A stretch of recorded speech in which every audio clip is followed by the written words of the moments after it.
বিসমিল্লাহির রহমানির রহিম। মাননীয় সংসদ সদস্যবৃন্দ, আসসালামু আলাইকুম। ফ্যাসিবাদের নির্মমতার শিকার অসংখ্য মানুষের কান্না আর হাজারো প্রাণের আত্মত্যাগের মধ্যে দিয়ে অবশেষে আজ থেকে পুনরায় যাত্রা শুরু হতে যাচ্ছে জনগণের ভোটে জনগণের কাছে জবাবদিহিমূলক সত্যিকার অর্থে জনপ্রতিনিধিশীল জাতীয় সংসদ।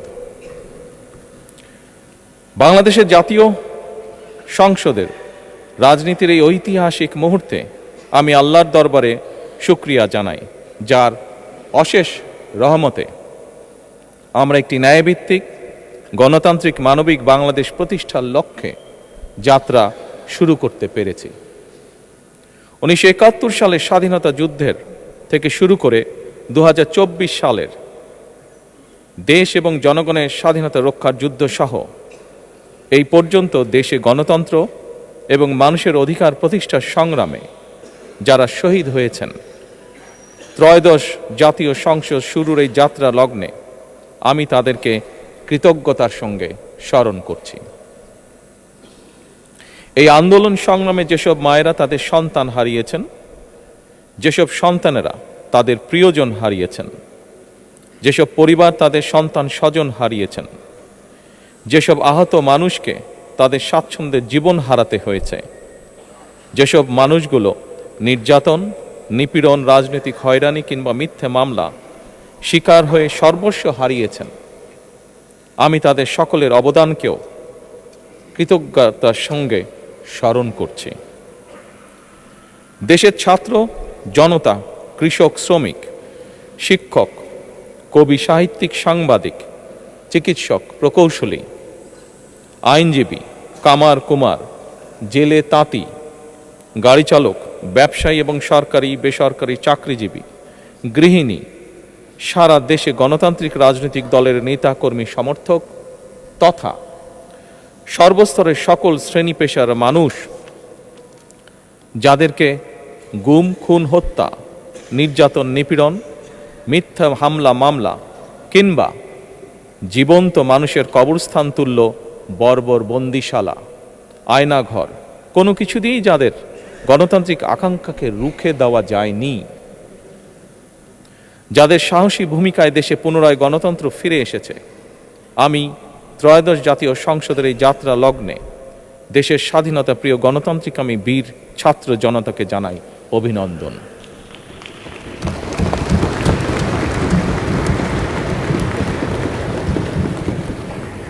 সম্মানিত সংসদ সদস্যবৃন্দ,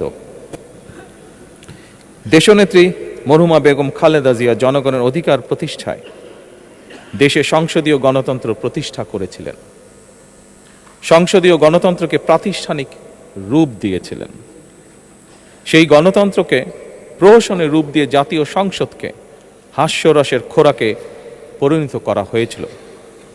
দেশে তাবিদারি শাসন শোষণ কায়েম করা হয়েছিল। দেশে সংসদীয় গণতন্ত্র এবং জনগণের অধিকার পুনঃপ্রতিষ্ঠা করার জন্য দেশনেত্রী বেগম খালেদা জিয়া জীবনের শেষ দিন পর্যন্ত লড়াই করেছেন।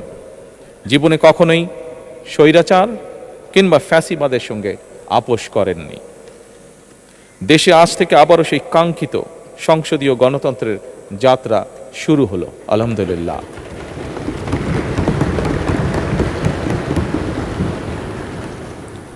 সংসদীয় রাজনীতি প্রতিষ্ঠাতা খালেদা জিয়া দেশ এবং জনগণের সাফল্যে এই শুভ মুহূর্তটি দেখে যেতে পারেননি। আজ তাই এই জাতীয় সংসদে দাঁড়িয়ে আমরা দেশ এবং জনগণের স্বার্থে আপসীর নেতৃত্ব, ব্যক্তিত্ব, স্মরণীয়, বরণীয়, অনুকরণীয় রাজনীতিবিদ মরহুমা খালেদা জিয়াকে গভীর শ্রদ্ধার সঙ্গে স্মরণ করছি।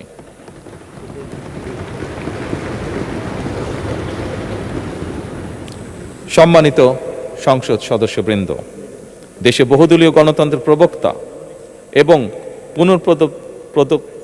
প্রবর্তক, স্বাধীনতার ঘোষক শহীদ প্রেসিডেন্ট জিয়াউর রহমানের একটি উক্তির কথা আপনাদের সামনে আমি স্মরণ করতে চাই।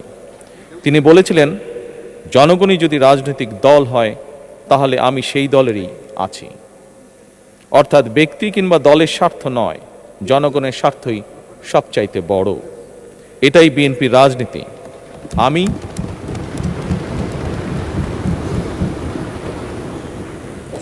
আমি প্রথমবারের মতন বাংলাদেশ জাতীয়তাবাদী দল বিএনপি থেকে জাতীয় সংসদ সদস্য নির্বাচিত হয়েছি।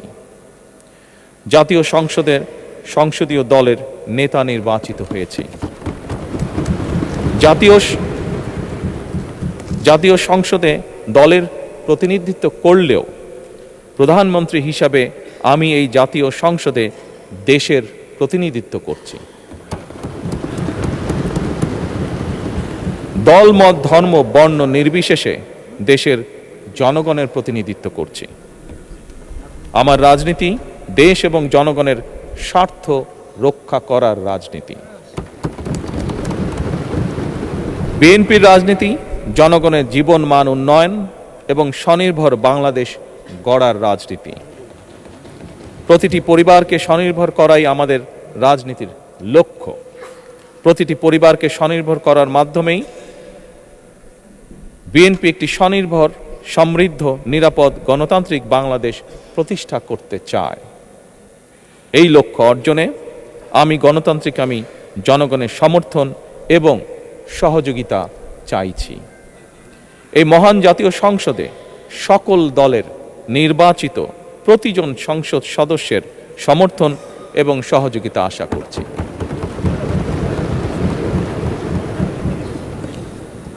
সম্মানিত সংসদ সদস্যবৃন্দ, আমি বিশ্বাস করি আমাদের দল কিংবা মত কিংবা কর্মসূচি ভিন্ন হতে পারে, কিন্তু তাবেদার মুক্ত, ফ্যাসিবাদ মুক্ত একটি স্বাধীন, সার্বভৌম, নিরাপদ, স্বনির্ভর বাংলাদেশ প্রতিষ্ঠায় আমাদের মধ্যে কোনো বিরোধ থাকতে পারে না, বিরোধ নেই। জাতীয় সংসদকে জাতীয় কর্মকাণ্ডের কেন্দ্রবিন্দু না করে বিতাড়িত ফ্যাসিস্ট সরকার জাতীয় সংসদকে অকার্যকর করে ফেলেছিল।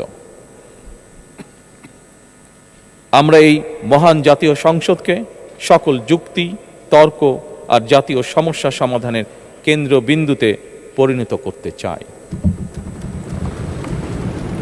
সম্মানিত সদস্যবৃন্দ, নতুন সংসদ যাত্রা শুরু করার সময় সংসদের সাবেক স্পিকার কিংবা ডেপুটি স্পিকার উপস্থিত থাকার কথা ছিল, কিন্তু পতিত, পরাজিত, বিতাড়িত ফ্যাসিস্ট সরকারের জনবিরোধী এবং গণবিরোধী কর্মকাণ্ডের ফলে যে জনরোষ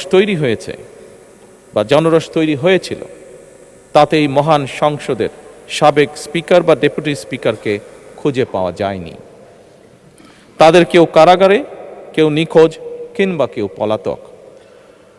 দীর্ঘ ১.৫ দশকের ফ্যাসিবাদী এবং তাবেদারি শাসন শোষণের পর জনগণের ভোটে নির্বাচিত প্রতিনিধিদের নিয়ে আজ আমাদের এক বিশেষ পরিস্থিতিতে জাতীয় সংসদের কার্যক্রম শুরু হতে যাচ্ছে। এমন পরিস্থিতিতে আমরা সংবিধান এবং সংসদের কার্যপ্রণালী বিধির বিধান অনুসরণ পূর্বক ত্রয়োদশ জাতীয় সংসদে সভাপতিত্ব করার জন্য আজ আমি প্রবীণ রাজনীতিবিদ এবং 5 বারের মতন নির্বাচিত জাতীয় সংসদ সদস্য জনাব ডক্টর খন্দকার মোশাররফ হোসেনের নাম প্রস্তাব করছি।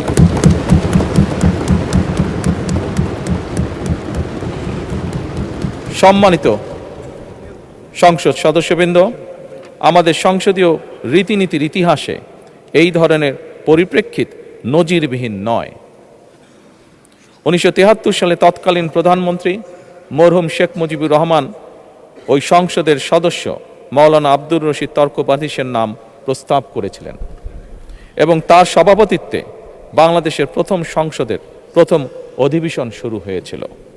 আমি জাতীয় সংসদের সকল সম্মানিত সদস্যকে স্বাগত এবং ধন্যবাদ জানাই। আল্লাহ হাফেজ। বাংলাদেশ জিন্দাবাদ।